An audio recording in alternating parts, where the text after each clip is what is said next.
পূর্বশত্রুতার জেরে রাজধানীর ধানমন্ডি এলাকার সায়েন্স ল্যাবরেটরি মোড়ে সংঘর্ষে জড়িয়েছেন ঢাকা সিটি কলেজ ও আইডিয়াল কলেজের শিক্ষার্থীরা। আজ রোববার 9 ফেব্রুয়ারি বিকেল 4:15টার পর এই সংঘর্ষের সূত্রপাত হয়েছে।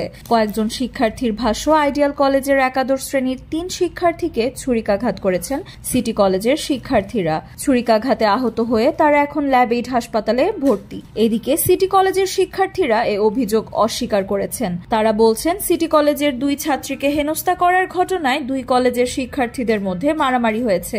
সকাল থেকে দফায় দফায় মারামারি হয়। প্রত্যক্ষদর্শীরা জানান, এই ঘটনায় পুরো এলাকা জুড়ে আতঙ্ক তৈরি হয়েছে। বন্ধ আছে মিরপুর সড়কে যান চলাচল।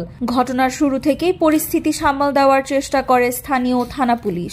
পরে ডিএমপির অতিরিক্ত পুলিশ সায়েন্স ল্যাব এলাকায় অবস্থান নিয়ে পরিস্থিতি শান্ত করার চেষ্টা করছে। বিকেল 5:15টার দিকে পরিস্থিতি নিয়ন্ত্রণে আনে পুলিশ।